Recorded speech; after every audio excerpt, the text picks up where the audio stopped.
Test. 1, 2. 1, 2. Just one more test.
Checking for sound. 1, 2, 1, 2.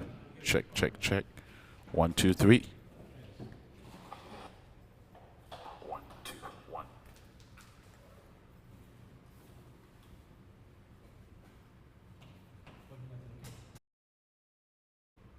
All right, checking one more time. 1, 2, 3. Checking for sound. Yeah.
Pleasant afternoon and welcome to the Roundtable, a special interview with the Prime Minister of St. Kitts and Nevis, Honorable Dr. Terence Drew. Thank you for joining us live. We are currently being streamed live on social media platforms at PMO SKN, ZIZ Broadcasting Corporation, SKN Newsline, WinFM, TVC Channel 40, The Cable, and TelV in St. Martin and Freedom FM. In keeping with the administration's desire to maintain a level of transparency and accountability between the government and the public, the Prime Minister has agreed to make himself available each month to the media to share with the public the happenings and developments within the various ministries of the government. We would like to apologize, first of all, for the late start. The Prime Minister would have come here straight from Trinidad and Tobago just to cement how pivotal it is for, how critical it is for him to engage with the media to ensure that the public is abreast of the happenings. Good governance, transparency, accountability, and integrity are of paramount importance to this administration. In this vein, we have collaborated with the Media Association of St. Kitts and Nevis to have a rotation of representatives from the various media houses here in St. Kitts and Nevis to sit with the PM and address the areas of concern or interest that they may have. With us today, we have Mr. Devon Cornelius of WinFM, Mr. Jason Davis of ZIZ Broadcasting Corporation, and Mr. Glenn Batt of SKN Newsline. Unfortunately, the observer was unable to attend today. And I would like to thank you all for coming out. As usual, you will state your names and the media houses that you represent before posing your questions. You can ask 2 questions at a time to allow the Prime Minister to respond accordingly. I'll hand over to Prime Minister Honorable Dr. Terence Drew at this point to give his opening remarks before we engage the media. Thank you very much, Madam of Ceremonies. I want to really say that I am always thankful when I have the opportunity to speak to our people, albeit through the media today. I think it's important, as was said in the opening, that we maintain a good communication with our people dealing with the issues that are affecting our federation. As you are aware, I recently traveled to Washington, D.C. for the World Bank IMF spring meetings, my first spring meetings, and I thought it was extremely necessary for me as the Prime Minister and the Minister of Finance to attend. While there, I scheduled and met with various nationals. I actually had a town hall meeting with the nationals in Washington, D.C., and I also participated in a walk, an annual walk there in Washington, D.C., which took place throughout the mall there in Washington, D.C., and had the opportunity to visit the African American Museum, which was quite an exhilarating visit, a visit that I would really recommend for our people to do if they happen to be in the Washington, D.C. area. I also, while traveling, went from Washington, D.C., went down to Trinidad and Tobago for the regional symposium, which was held under the theme Violence as a Public Health Issue, the Crime Challenge. This was hosted by the Prime Minister of Trinidad and Tobago, Prime Minister Rowley, and the various heads of CARICOM were invited. I'll speak more to that as we go further into this interaction. So on Wednesday, I attended a meeting with Acting Director, Mr. Nigel Chalk of Western Hemisphere Department of the IMF, which included Caribbean Ministers of Finance and Central Bank Governors. I spoke on the topic, reaping opportunities from green energy. We discussed pertinent global matters of regional and national importance among them. And among them, we discussed finance, climate change, global warming, and renewable energy, the challenges faced by small island developing states and efforts to adapt, find solution to, and mitigate the deleterious effects of global warming. During my presentation, I shed light on several projects our Federation will be undertaking to respond to some of those challenges. Our administration has been actively at work in sourcing the required funding from the Caribbean Development Bank to start the process to build a 30 megawatt plant by 2025. As I've said before, this is a joint effort between the Nevis Island Administration and the federal government. We are approaching this as a federal resource. We intend to begin drilling activities later this year. In talking to the CDB, we hope to begin by summer, and we are enthusiastic about the prospect of accomplishing our objective of complete energy independence, even as we acknowledge the present domestic demand of 28 megawatts of power here on St. Kitts and the potential for an additional supply to be provided by other renewable sources. To further demonstrate our innovative thrust, we are investigating the possibility of exporting geothermal energy to other islands, which will greatly enhance our prospects for economic growth and sustainability, part of our thrust of creating energy as a sector. This underscores the vision that we hold, and the strong commitment which I gave during my budget address in December to transform St. Kitts and Nevis into a sustainable island state. Now, with respect to the diaspora meeting, I had a very fruitful and productive diaspora meeting, as I would have mentioned to our people who are living in the United States. It is a high priority of mine to engage with nationals whenever I can. And as I said, it is important that we do this not just when we think elections are approaching, but to keep our diaspora engaged so that they can be a fundamental part of nation building. I think that meeting was very fruitful, and we will of course collect the names of our people and how they can contribute to nation building here, even though they are abroad. The diaspora secretariat, which is being put together in a more robust way, will be part of that process, a fundamental part of that process. We all have to work together to achieve the agenda of transforming our nation into a sustainable island state. And then the last part of my visit was the regional symposium, as I've said, dealing with violence, not just crime, but violence from a public health perspective, which took place in Trinidad. It has become evident that an evidence-based approach is needed to tackle the crime and violence challenge here in the Caribbean region. In my presentation, I made mention of Marcus Garvey, an outstanding political activist who once said, "Man is a product of his mind." In other words, in reference to violence, it can be said that violence is a learned behavior.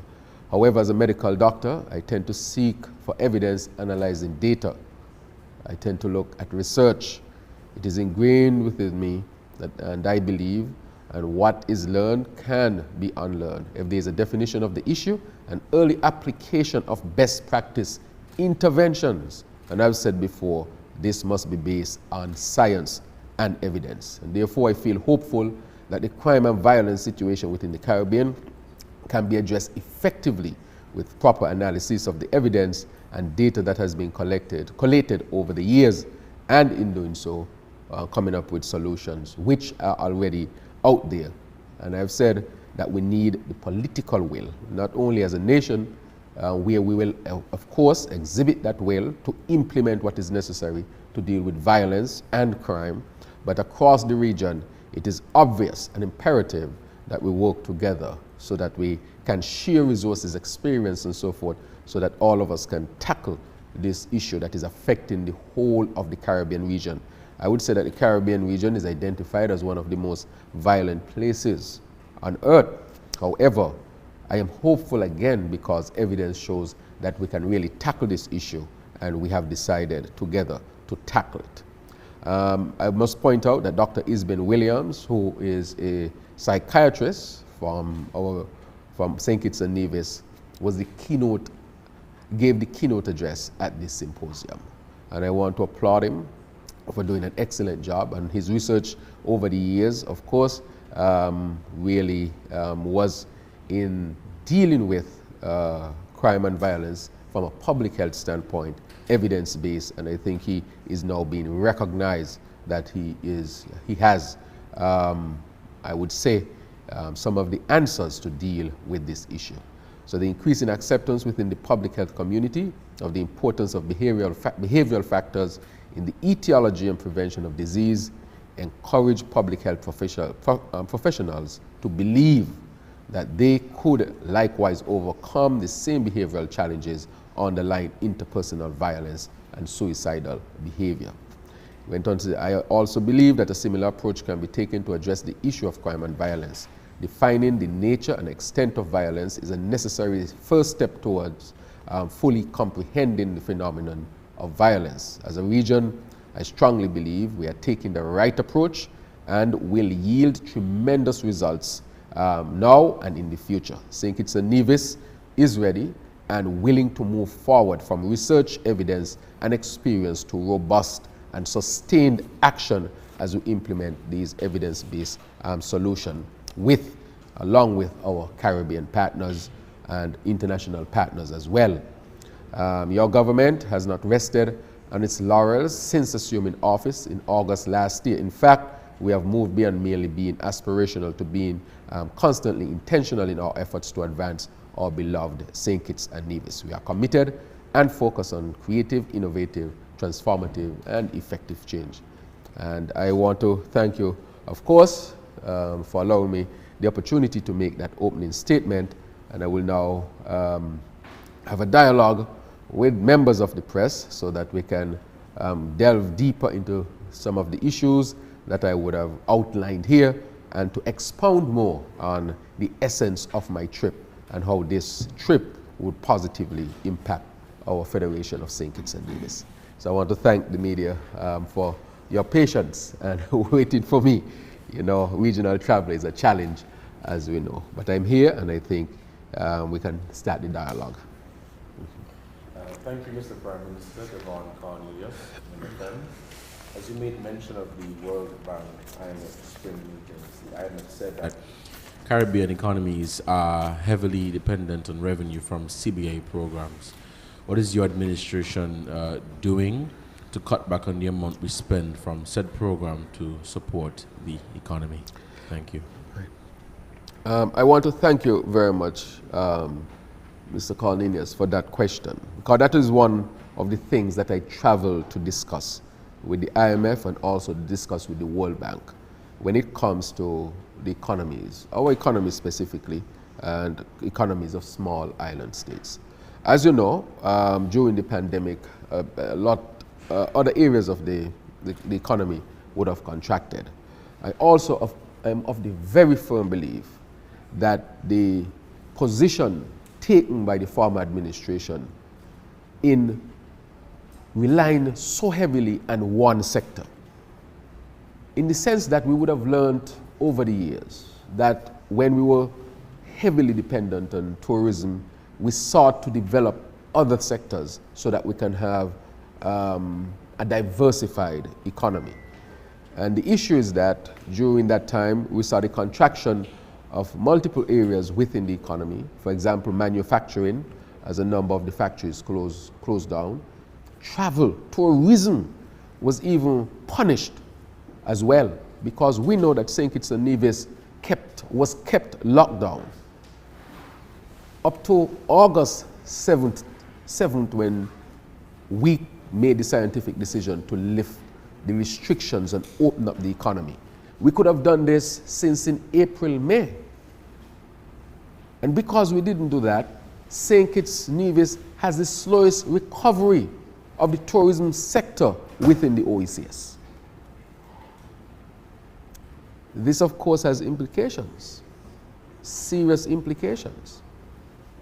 When you have unnecessary restrictions that are just based on political grounds and not based on scientific grounds, and are not kept to protect the people, these are the kind of consequences that you have.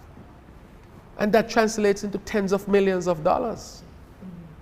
Money that could have been used, for example, other social programs. But instead of that, tourism was kept stifled. The manufacturing sector started to dwindle. Agriculture, as we know, we heard then that the boats were coming. And other areas within the economy suffered as a result. And so we were almost going back to what we call the monocrop days when sugar was king. We're almost making CBI king. Of course, CBI is a good sector. We have done a lot since we got into office to protect it. I will speak further to that as time goes by. But this is what they're saying to me and to us, that we had become too dependent. In seeing that, that is why we opened up the economy so quickly. August 5th, the election, August 7th, restrictions lifted. Minister of Tourism traveling to quickly meet with those stakeholders, cruise ship, interregional airlines, hoteliers and others saying St. Kitts is open, please come to St. Kitts. We were able to get some rebound in tourists, in the cruise tourism. We were able to get some rebound in airlift. We were able to get some rebound in stays, as they call it, beds in heads, heads in beds, people staying. We were able to have a carnival such that it could be at a magnitude to attract people to St. Kitts and Nevis, so that we can have the tourist sector being imbued with life again. And so we were able to salvage a lot of it, even though significant damage was done. And so the only way we can really deal with this is a way that we have known before. We have to diversify the economy. And so bringing back tourism, that has led to more diversification of the economy. The other things that we had to look at outside of that is infrastructural development. That is why we are moving to have our massive housing program rolled out. Construction is important. That is why we have been discussing other investments in the economy. Manufacturing in the food sector, which we have signed on to with the Afrexim Bank, looking at producing chicken, fish, collaborating with our people. As I talk today, investors into the chicken industry will be coming in, and that will help to even boost our own local people. So we have been pursuing a number of projects which we are going to launch. The road project in St. Peter's, the playing field in Connery. We have a number of capital projects that we want to get going. But of course the government is young, and we had to make sure that we put things in place that public works have been doing. So that sector has to also develop. So we are looking at pushing the manufacturing sector. We are looking at pushing agriculture. We are looking at tourism and entertainment and the orange economy. That is why we want a robust music festival. We want people to come into St. Kitts. We want St. Kitts to continue to be the buzziest country, because that is how we are going to continue to expand our tourism sector. And then come on to energy. And that is why we are pursuing geothermal so aggressively, solar energy so aggressively, because we believe we have the opportunity to create energy as a sector, or at the very least, cut down on the subsidies through a more reasonable cost energy source. Right now, it's costing the government about $9 to $10 million per month. So energy subsidy is a social program in and by itself, so that people can afford to pay for energy, especially in this post-COVID time. And so we will pursue these other aspects of the economy to expand them so that we can diversify the economy and limit our dependence on just one sector. And we think that we are on the right path to doing that. We have discussed this vigorously with the World Bank, the IMF, and so forth. And we will see a number of things continue to take place. So I'm pleased with the result that we have seen thus far from tourism, albeit we are lagging behind. I'm also pleased that we have investors coming in looking at the manufacturing sector, including agriculture as well. Also happy that we are looking at energy as a sector and really pushing to have a renewable energy source. And then the construction sector or the infrastructural sector, where we are now dealing with getting ready to push out our housing program and a number of other capital projects that we have on the books which will be rolled out as well. So the answer to that question, as I've said, is really to diversify the economy, and we have started to put things in place to do that. Jason Davis, Verizon Broadcasting Corporation. With respect to the symposium in Trinidad and Tobago on violence as a public health issue, I know there, as you mentioned before, there was a need for an evidence-based approach in order to address it. Now, can you speak to specifics as to what could and may be done in the Federation to address the recent upsurge in crime here? Right. Thank you very much. I would say from the recent upsurge, I just say it's a Caribbean phenomenon. There are a number of factors that are contributing to this phenomenon in the Caribbean presently. One is the opening up of the country.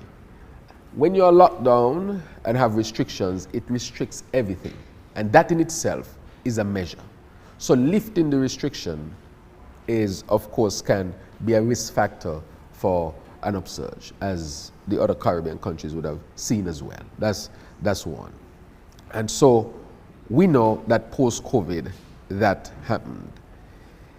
In doing so, though, I want to say that the security forces have responded positively and to some extent proactively as well. And they have put into place Operation Reassurance. And I want to thank the Commissioner of Police, Commissioner Sutton, and of course the Commander of the Defense Force, Comrie, who have been working closely together along with the other agencies to ensure that we have a systematic approach to deal with the current situation. And I think that the approach is yielding results. That's one. Now, in dealing with violence, and not just crime, but violence, the statistics show, and Dr. Isben Williams, who is a psychiatrist here, has been studying this issue. And he has long been saying in the Caribbean that we are not dealing with the root cause of violence effectively. And interestingly enough, he and Prime Minister Rowley are good friends, and they were in UE together.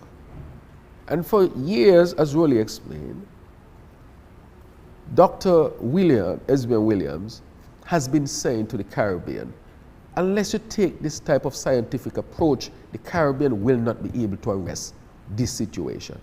And he's been saying it for many years, maybe decades. And he said at some point, as Rowley expressed, that Dr. Williams would have said to him, this will force you all together at some point in history.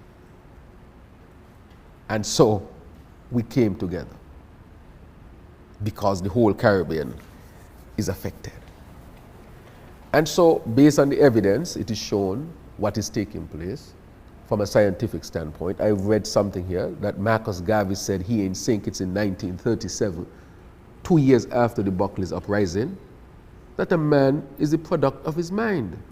He recognized very quickly that if there are issues of the mind, there will be issues in the society.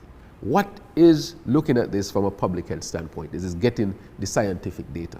We know that persons who tend to move on to commit crime or violence, commit violent acts, are persons who very early in their childhood would have suffered trauma through violence in the home, physical, verbal, sexual.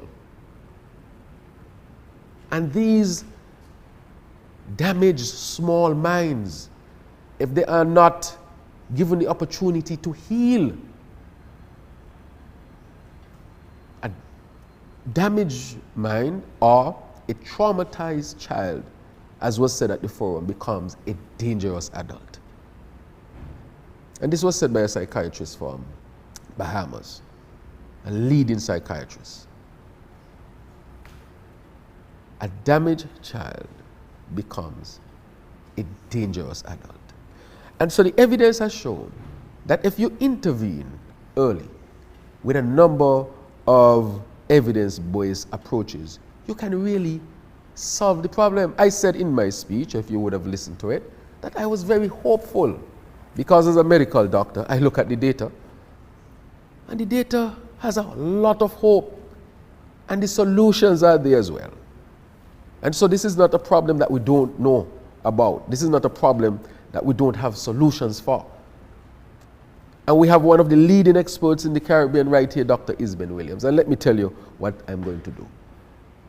I called the Minister of Education, the Honorable Dr. Jeffrey Hanley, the Deputy Prime Minister, and asked him to put in place quickly a task force to look at making preschool accessible for all of our preschoolers. Because the earlier we intervene is the more success we will have. And also to look at child care for children who are not yet preschool age but need to have the opportunity to be in a wholesome environment. Because the research showed that between 0 and 5, if you get it right, it is very unlikely you'll get it wrong after that. But if you get it wrong between 0 and 5, it becomes extremely difficult to correct it. That is why I think it was mentioned that maybe in the primary school you will find people gravitating to gangs. That is known. If you don't intervene early enough and you have an environment where a particular lifestyle is glorified, it can draw vulnerable people to it. And so, therefore, that is one of the things we will look at. The other thing we look at that we have joined on to is that we have to impress on the United States of America to stop the guns from coming to the Caribbean. The United States of America has to do its part. And we are saying to the United States of America that we have worked with you when it comes to drugs going up north. And we are saying, work with us to stop the guns from coming south. Because we know guns plus gangs plus drugs equal violence, murders. We know that. We can control the others, but we cannot control the gun flow alone. The United States has to play its part. And so we are impressing upon them to play their part. So that is one of the things in terms of our diplomacy has to be a part of the solution in asking the United States to put in place robust measures to stop the flow of guns to the Caribbean.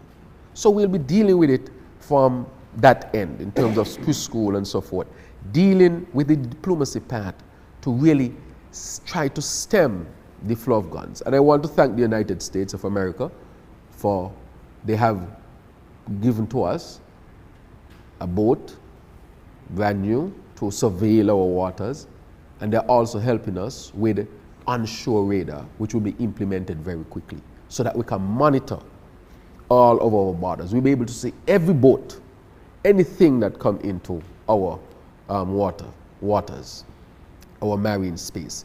And secondly, we will be able to respond if we have to respond, because we know that porous borders mean that people will be using this as a transshipment point, and not only a transshipment point, but to drop drugs and guns here. And so we want to tighten up on that, and that is another measure. So we're going to inaugurate the boat just now, and we're going to have the onshore radar before summer this year. That is another measure that we have taken.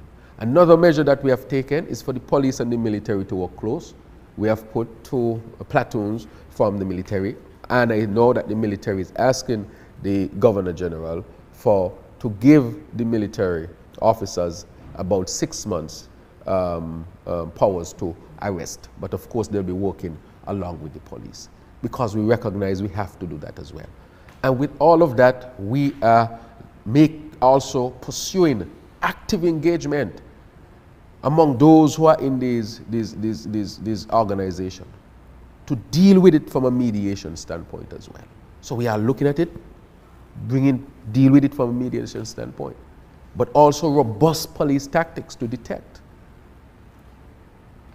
and to make sure we work hard to get the guns off the streets and those who we know are involved in criminal activities, to make sure that we do the policing that we have to. And again, this week you'll see that presently there's training going on for the police force. I'm sure you would have seen it, including we have brought in an expert to deal with community policing. And I want to thank Commissioner Sutton once again because he believes in evidence-based policing, and they have started the training this week. And we'll do a series of critical training for the police officers. We will spruce up where we have to, give powers to the military where we have to, get them to work together, and then engagement of those who are involved. We will work on securing our borders. And while we are doing all of that, diplomacy to ask the United States to partner. The United States have worked well with us, a good partner for St. Kitts and Nevis and the Caribbean. We just have to strengthen our partnership and stopping the flow of guns to the Caribbean. And at the same time, we will be heavily investing in our schools, our preschool and care to make sure that our people at early ages, they get the intervention that they need to prevent damaged minds from becoming dangerous adults, as was said. So those are the measures we are undertaking presently. I just want to piggyback on one specific point you raised. You said you'd also be attacking this from a mediation standpoint. I'm going to assume you mean mediation with the gang members and the offenders? Yes. So how will this differ from the initial mediation that was done, which led to the peace program? Well, you call it that. I think they call it the alternative lifestyle. Yes. I've spoken to that program before, that at some point the men came together and decided they wanted to end the violence. I have said that multiple times. And if you check the history, you would recognize that that was the truth. Mediation always have to be a part of it. You go to Barbados has a program similar to that. I will not go into all the details of how that is being done. But the mediation means that, one, you have strong police tactics to detect crime and to let people know you commit crime, you have to be punishable by it. But mediation means, look, this can't continue like this. We have to stop this. And that is a part of it as well. So this has to be a multi-pronged approach. But what we will not do is try to say to people that I'll deliberately pay you not to do something. What does that do? People then can hold the government hostage. You can extort the government. That approach was costing the government almost $50 million per year and going up. Totally unsustainable. So we have to look for sustainable measures in which to deal with this. And that is a big difference, a big, big, big difference. We believe that a program is necessary to engage young people, get them involved in training and employment, and remunerate them for that. But we also believe that you cannot have somebody and say, I'm paying you not to do this. That does not serve the person and it does not serve the state. $50-something million we head into. That is totally unsustainable. We have sustainable scientific ways in which we can approach this problem. So that is a big difference. The unsustainability of what was taking place. And we have the proof. We have the money. We're talking millions upon millions upon millions. But we can continue to give young people opportunities in sustained ways that will benefit both the young person and the society. And so we can see positive results. And so there's some revamping of that, which we'll speak about based on evidence. And we'll be speaking about that approach very shortly, I will say, within the next month, because we're in the process of putting the full program together. Just to follow up on the symposium. Yes. Coming out of that symposium, is there any formal agreement or structures that are to follow with regards to addressing those issues you've talked about? Right, very good. Yes, we are putting out, the CARICOM is supposed to release today the communique. And the communique will speak to a number of critical. I wouldn't speak to the matters of the communique yet, until the communique comes out. So that will be the official statement from the CARICOM. So I wouldn't preempt it. But you'll have other opportunities to ask me about it. And once you follow CARICOM, you should get that before the day is done. And then we can further discuss them. So I'll give CARICOM the opportunity to first present its communique in an official way, and then the discussion can ensue subsequently. However, I would say that yes, we have come up with a number of common things that we'll do. Why? CARICOM has 3 fundamental pillars, and we are adding the 4th one, which is this one, right? And that is the prominence that we are giving it. When that is done like that, it means that CARICOM now would be asked to come up with action plans. With action plans, of course, implementation. But outside of that, to get the funding necessary. Just like how we have done across the region with other type of program. For example, HIV/AIDS was not handled by one country, was handled by CARICOM, and it's a huge success. NCDs, non-communicable chronic diseases, is now being attacked from a CARICOM level, and the resources flowing into the CARICOM is helping each country. And we are saying if we have been successful dealing with critical matters that affect all of us across the CARICOM, why is it a violence is an issue that is affecting all of us? Why not come together and come up with common sense policies, scientific based policies, and get the resources to implement measures to deal with it? So I'm very, very hopeful, and so you'll see a number of those things come out in the communique, and then we can discuss further.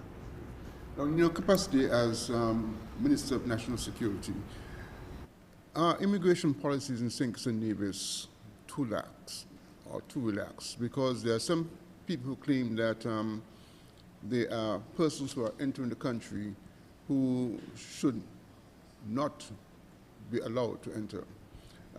You're talking about the use of fake documents, the use of the abuse of visas, the abuse of work permits, etc. The inability to sustain themselves for those who are allowed to come in for 6 months, etc. So what is happening on that front, and what should we expect, and put this also in the context of OECS and CARICOM treaties? Now, I would say that OECS and CARICOM treaties, you can comply with them without any type of violation of the immigration laws. As I've said before, when we took office, there were systematic, deliberate, criminal activities that the government then allowed when it came to immigration, and I dare say participated in. And I'm talking about the fake marriages with fake documents. Just today I asked the PS to give me an update, and she's going to send me the stats. From our research, we have documented, well documented, about 200 of them. We have boxes of these things that we have to mull through. Fake documents to get marriage documents. So we have to send back to the country of origin to send us the legitimate documentation. And what we're uncovering is that these persons who participated in it could not have gotten it done unless there was a systematic approach to allow it for whatever reasons. One, we are finding out, for monetary reasons. I mean, this is so sad that when you look at what took place in St. Kitts and Nevis, you could not believe that we had become that. So some of the things you are talking about, we are actually putting things in place to deal with them. There are still some of that. For example, if we send back to a country to get the right documentation, sometimes we take 4 to 6 weeks, because from the very country, people will get false documentation and bring the false documentation here. So now we have to go into the process of verifying if that documentation was legit or not.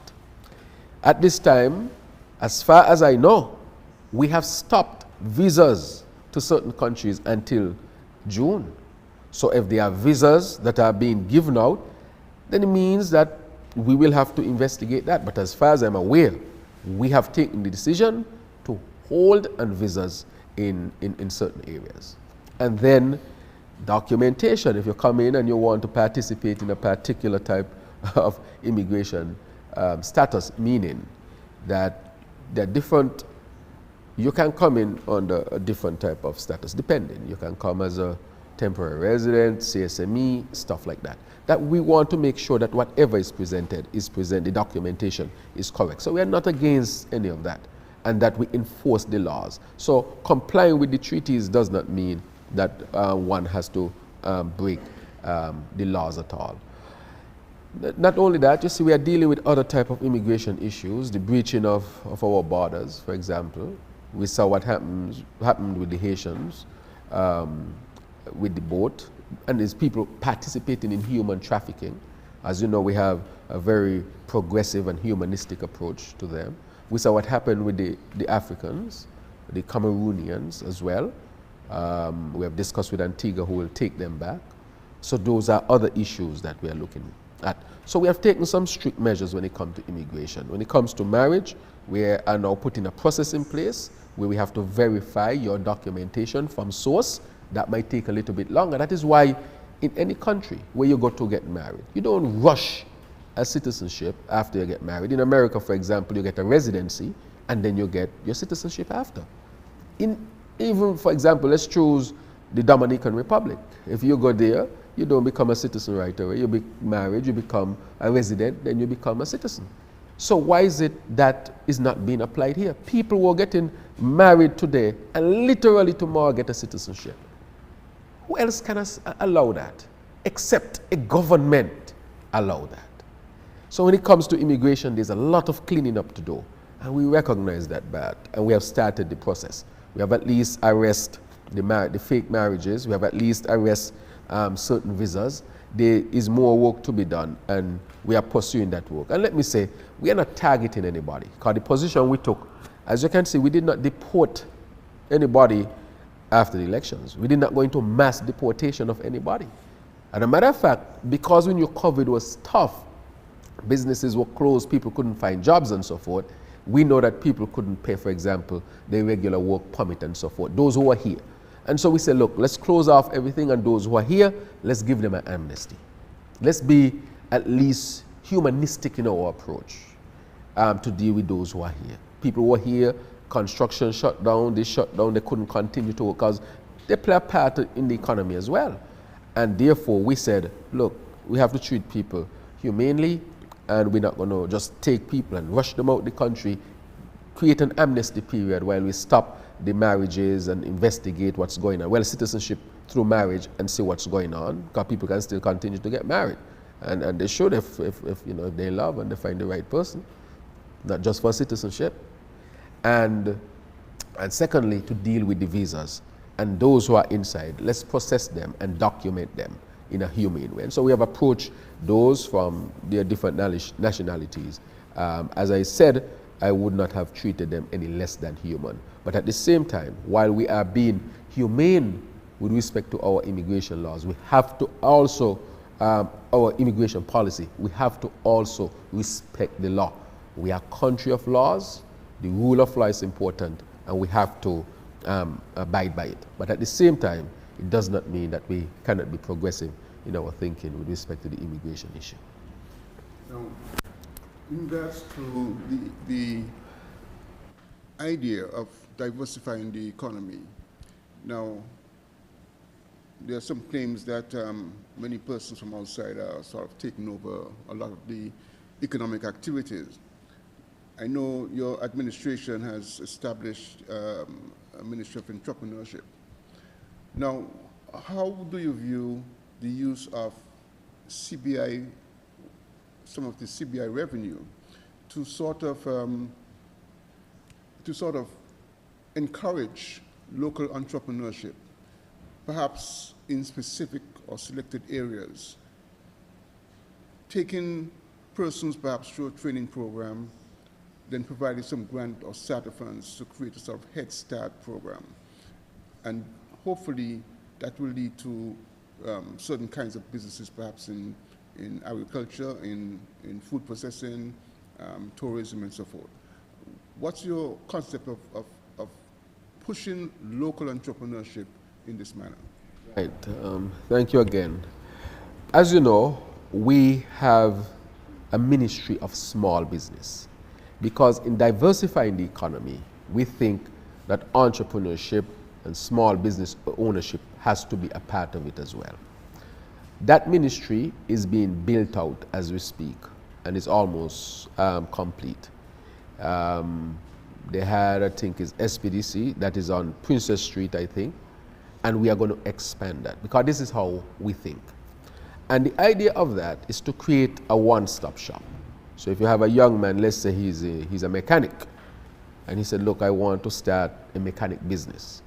The idea is he can enter into that ministry and say, look, I am qualified as a mechanic, I want to start a mechanic shop.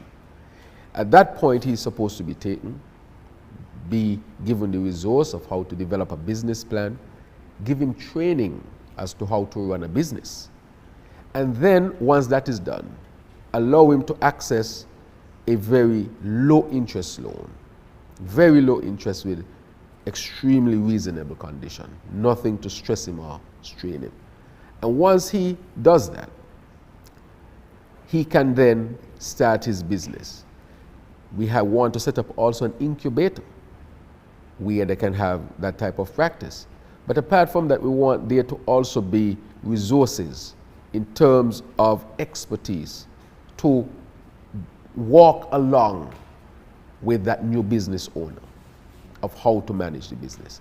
And that is what the small business ministry is pursuing, and we're going to expand that so that exactly what you said is exactly what we want to do with respect to the small business ministry. And that is why we call it small business ministry, because entrepreneurship, some people, what does that mean? But I think the common man understands what small business means, right?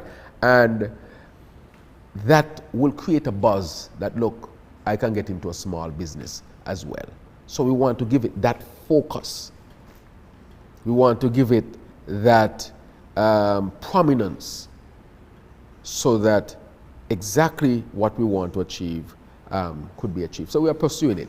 And you can reach out to the Small Business Ministry, or you can reach out to the Minister, Honorable Samuel Duggins, to get more in-depth information on it so that you can see how the program is being set up. But you are right. We are making those funds available so that our people can have the opportunity to enter into businesses as well. However, we want to give them the other support that they need so that they can be successful. Because too many times somebody go, they get the resources, where's the business? No business set up. I would also say that was part of the scheme that took place in the Development Bank under the last administration. Write up a loan, come, get the loan. No business. People who get the loan, they come back and give $10,000 to whoever they give the $10,000 to, or $20,000. That was a scheme again to get money. So you look on the books, a lot of money for businesses, can't find the businesses, not even the start of a business. These are the travesties that took place in immigration, in the bank. That is why we suffered a deficit last year. That is why the Development Bank was on the verge of collapse. That is why bad policies again affected the National Bank. National Bank, for the first time in its history, I think, I might be corrected, but I'm almost certain, I'm sure, for the first time, could not pay a dividend, suffered a loss. So we had to take over a banking sector and try to get it back on track. And so many of these very difficult situations, the CBI, the banks and so forth, we had to stabilize this thing. And that is why I thought it was important that I go to the spring meeting and spend the time that I spent there so that we can stabilize our economy and diversify it so that we can create a sustainable island state. Because as the IMF is saying, if you ever have to depend on one sector to carry your whole economy, that is unsustainable, and it makes you very vulnerable. And as the Prime Minister and Cabinet, that we have taken the decision that that is not good enough. And so we're going to work hard. We're going to have to make decisions, sometimes tough decisions, but decisions necessary to keep St. Kitts and Nevis strong. But always, always working on behalf of the people. As you spoke about the regional symposium on violence, I want to turn the attention to national security. We've had 9 murders so far since January. Has the police been able to determine the motive for these murders? Are they connected? And as you spoke about the development bank, the audit report, the forensic audit report, when will that be released? What is the status of that report? Thank you. Yes, with respect to the report, you have asked about it already, Cornelius. But, and you're rightfully asking, as I told you, because of the nature of the report and the information that is there, we'll put it through a process, and that will determine when we make it available. Just because of what we have uncovered with respect to the development bank and the activities that would have taken place there. With respect to what have taken place with the killings, of course, the police have basically done a lot of work, some of which it can reveal and some of it which it has to hold close. Not all, some of them are disconnected from the other, but we know that they were, the majority would have been connected to gang activity, which we know. And again, we say the formula for that type of things, gangs plus drugs plus guns, result in this. And that is why we are attacking them. The police has started the Operation Reassurance with the new Commissioner of Police, James Sutton. And I think that, you know, we should give him an opportunity really to implement his program and to get to see the results of it. And I think he is having some level of success. Of course, it would be a difficult path ahead with many challenges, but he is taking an evidence-based approach, which is good. So they have gotten information and they are pursuing leads and so forth. I will not speak directly to the evidence and exactly what the police is doing in specifics, except to say that they have done work, that they have gotten evidence. I will say that as such. I will say that as such. And I would leave it up to the police to determine how much they can reveal at this time so that it doesn't compromise any of the work that they are presently doing.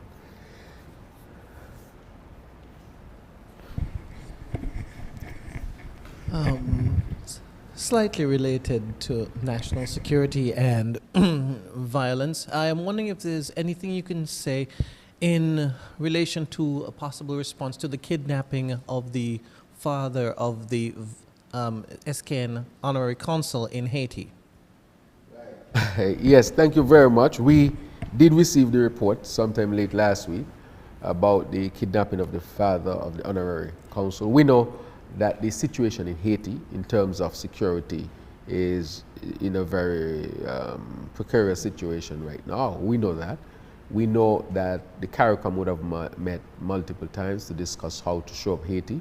Even this week while we were there, Haiti came up on the agenda again, and they're taking it as far, I think, to the United Nations and so forth. What I would say with respect to that, we have gotten the report. We have gotten the report that he was kidnapped, that we have not gotten any other report that he has been, you know, any harm, physical harm would have come to him. What I would say is that information is very sketchy because of the security system, security situation in Haiti. The formal media that are used to transmit information, those are basically broken down. So we are still waiting information. As a matter of fact, I would say the foreign minister reported to me that he initially received the information via WhatsApp. Just to show you how the situation in Haiti is. There is hardly any institution that we can really call and get some, confirmed, reliable information on it. So we are hoping for the best outcome, of course. We are hoping that common sense prevails. We are hoping that, he can go back to his family safely. That is our hope for him at this particular time. But as far as information, that is what we have received as far. So are there any plans to possibly intervene? Well, it depends. Well, intervene meaning dialoguing with other countries, other persons to determine how much we can help. We are dialoguing through the foreign ministry, and we'll continue to dialogue with who we can dialogue with. I don't know what you mean, intervene. I don't know about sending military support or actually having a presence there. That military support is not even supported by any country in the world. As a matter of fact, the approach that the world wants to take is to support and strengthen the Haitian police. The thought is, if you were to put boots on the ground in Haiti, you can create a worse situation. And so the decision has been, and a global decision really, at this point, not to put boots on the ground in Haiti, but to strengthen the police and allow it to be a Haitian-led type of operation, but of course supported. Yes.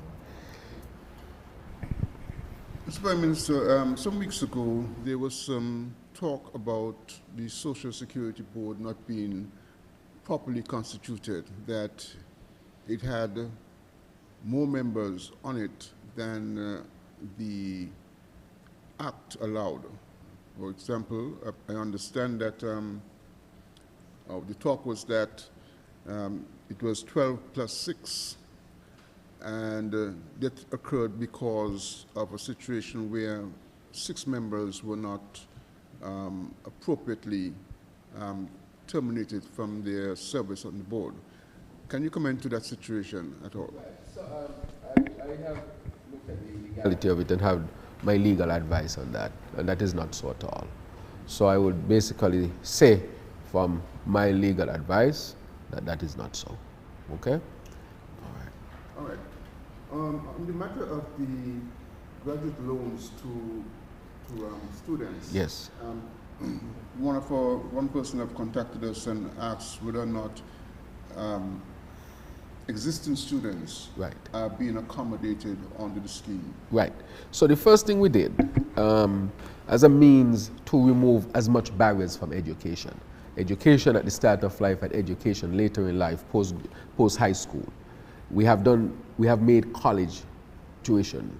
We have eliminated college tuition. So any child in St. Kitts who is qualified to go to college will be able to go to college. That we have done. And that is costing us a few $1 million per year. But that is critical that our people have access. The other thing that we are seeking to do is to make more scholarships available so that more of our people can go overseas. And then the next thing we have done is the graduate finance program through the Development Bank, where we have brought student loans to the lowest percentage ever at 5% for all, for those who apply. And secondly, that you start paying back the loan 4 years, 3 months later, if you so wish. 4 years, 3 months later. And during the time you get the loan, and up to 4 years, 3 months later, there will be no interest accumulated. In the past, people would accumulate up to $15,000, sometimes more, of interest. So let's say you get a child who comes from a family where the parents can't afford it. You know, financial resources are tight. Like, for example, I was in that situation. And let's say the child wants to go to university, let's say UE, and they want to go for a student loan.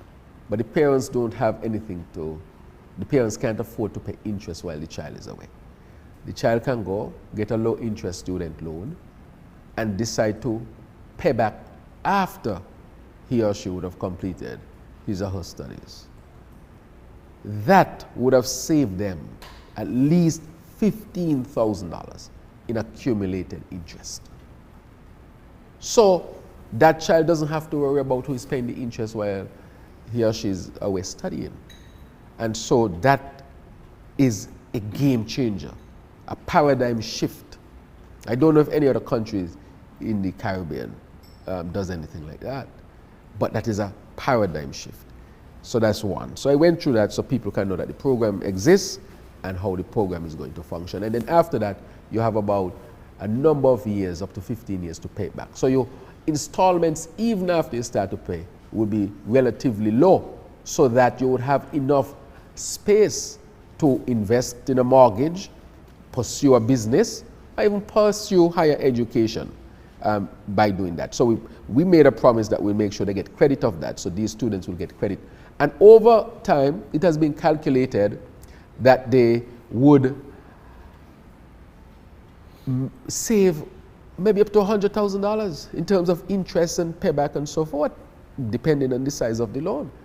So they will be saving significant amount of money that can be invested in other things. So they would have a real ease. Because you have people in St. Kitts, take a student loan, have to take 15 years, come back when they're 25, some 30, have to live in the parents' house for 10 years, 15 years, because by the time they pay the student loan of $2,000 and they're working for $4,000 as a new graduate, how much they left with? $2,000 can't carry them. Sometimes it's very challenging and difficult. They can't have a car as a graduate, and therefore they stay at home. So if you add 10 to 30 or 15 to 25, we're talking about they're leaving home when they're 40, comfortably. You can't have somebody go away to study and have to wait until they're 40 to move out of their parents' home, and that is why we took that decision. Now with existing loan, we are in the process of analyzing existing loan, because that is of great concern to us as well. So I would say to that person who asked you that, this has been set, and now we are in the process of dealing with existing loan. And we will have some movement on that within the weeks to come. Okay. There are some government properties around that are unfinished. The Princely building right in front of government quarters, and there is a police training complex building close to Nima that have not been no work has been done on them for quite some time. What is the state of that? And in addition to those two, can you comment on what is the situation with the old Fort Thomas property, Fort Thomas Hotel property? Right. Good. So let me talk to the Printry. We did an analysis on the Printry. We know how much it's going to start, and we intend to start the Printry to finish it as soon as possible. And I will give some more details on it. It's his part, and we intend to have it done. So we did an analysis, how much to have it finished, and we are going to move on that very shortly. So that is where it is. However, that Printry, we had some issues with it, but we are really making sure that we complete it. All right? So we have already started that process. I think based on the numbers I got, and I want to be very specific, I probably can't get the numbers for you, but we even know how much it would cost to complete the Printry. The other one is the police training complex that was being funded by the Europeans. I met with the Europeans in Bahamas when I was there earlier, and I met with the ambassador in the last few weeks, and that was what we discussed. I would say that the project, from our perspective here in St. Kitts and Nevis, was badly managed. After the change in government in 2015, it was badly managed, and presently there is no funding coming through the European Union anymore to complete it. We have asked Public Works to do an analysis of the building in terms of its infrastructural integrity, and to do an analysis as to how much the building would cost for us to finish. We are committed to finishing it, but we are in the process of doing an analysis from a construction standpoint, engineering standpoint, and also to source new funding to finish it because of the bad management that could have been finished under the previous administration, but because it came over from another administration, it was almost left abandoned. I'm not going to leave the Printry building abandoned because it came from another administration. Administration changes, but the government remains the same. That is government money. You can't allow government money or governments who are who are partnering with us on a number of critical issues, that those things be abandoned because there's a change in administration. And so we are going to complete that. And so that is what we are doing with the police training complex. We are very, very disappointed with what was done. The Europeans, the resources should have been managed better. We should have taken it more seriously. And this has set us back when we should be well ahead. So that was badly managed as well. When it comes to the Fort Thomas Hotel, that we are looking at, as you know, the issue with it is that you don't have one owner. You have different people who are involved in that. A number of persons have expressed interest in the Fort Thomas Hotel in terms of developing the Fort Thomas Hotel as a major project to be done. We know there are some issues with the undermining of the land that is there. But the government, the Prince, we have made a decision. The police complex, we have made a final decision. We have not made a final decision on the Fort Thomas as yet. But we are pursuing that. And when we do that, in all openness and transparency, we would love to relate that information. Again, we have just taken up the issue within the last 7 months. The other two issues were very critical and almost urgent, the Printry building and the building next to NEMA, and that is why we move very aggressively on them. While we are looking at the Fort Thomas Hotel, and we have persons who are expressing interest as well. But we have not made a final determination as to what would become of the Fort Thomas Hotel. The prison project. What is the status of that project? Is there any activity happening there? Can you tell us about the contract that was entered into from the last administration? Essentially, what's going on there? Well, the prison project, as you know, was part of the CBI project that was done heavily with contracts and so forth. So, you know, it's hard to get out of those type of things. And so, therefore, what we are seeking to do is to make sure that the resources that would have been allotted to get it done, that the resources are there. That is what we are pursuing at this particular time. To tell you that we'll end a contract and abandon it, I will not say that. But we'll make sure that whatever was supposed to be derived from it for our country, that we should derive that. Right. Any work is happening there as it is right now? Well, there might be minor things being done, nothing heavily, but we are getting to the bottom of it. We will not say that it has to be abandoned either, just because it came from a previous administration. We know that there are critical issues surrounding it, but as I said, administration changes, but the government continues, and we have to protect the resources of the government. Okay? All right.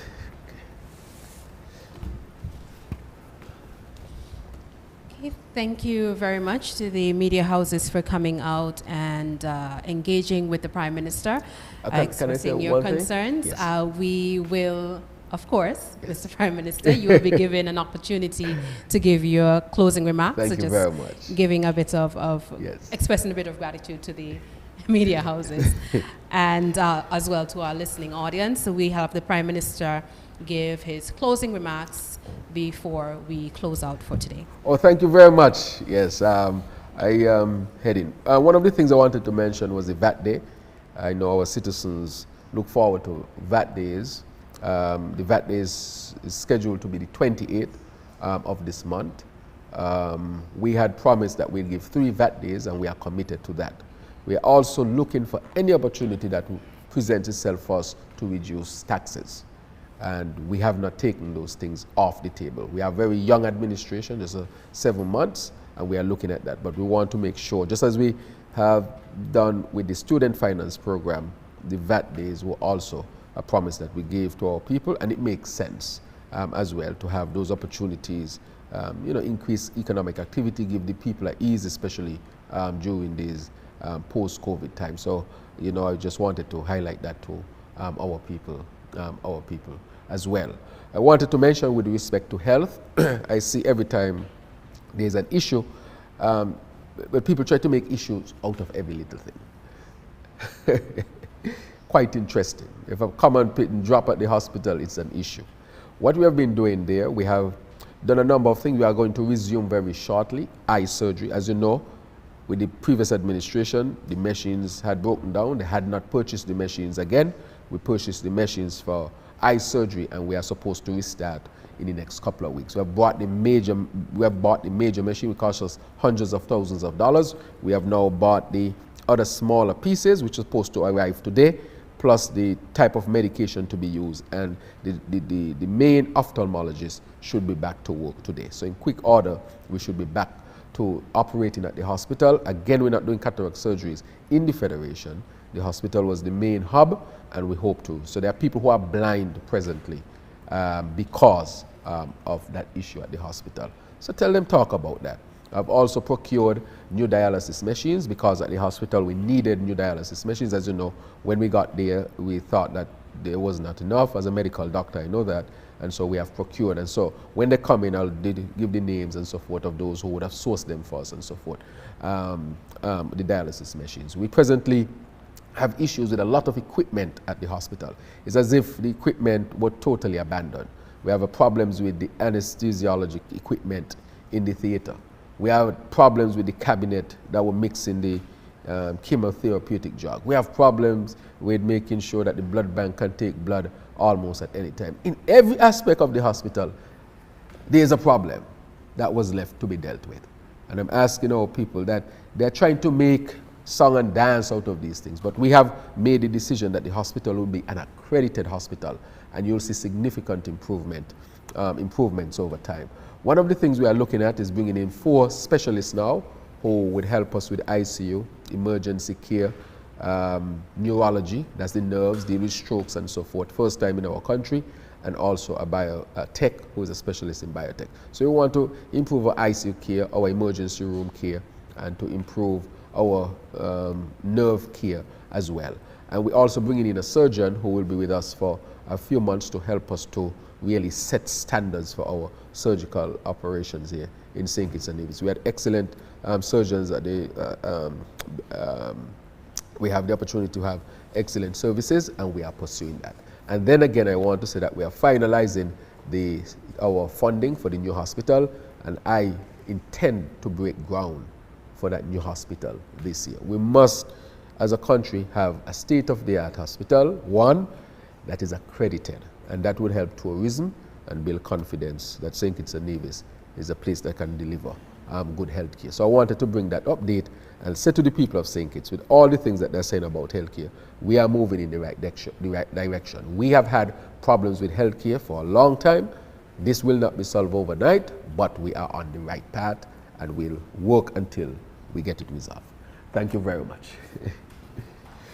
Thank you, Prime Minister, for taking the time out to engage with the media, as always, and keeping the public abreast of the issues and developments, updating us on your recent travels and the plans for the socio-economic and financial transformation of our Federation, St. Kitts and Nevis, towards a sustainable island state. We appreciate you coming out with us, and we appreciate you, the listening public, as well, for tuning in. Be sure to join us again next month. We will be back with the Prime Minister sharing his developments again as per usual. I am Adelcia O'Connor-Falance, Press Secretary to the Prime Minister of St. Kitts and Nevis, bidding you farewell.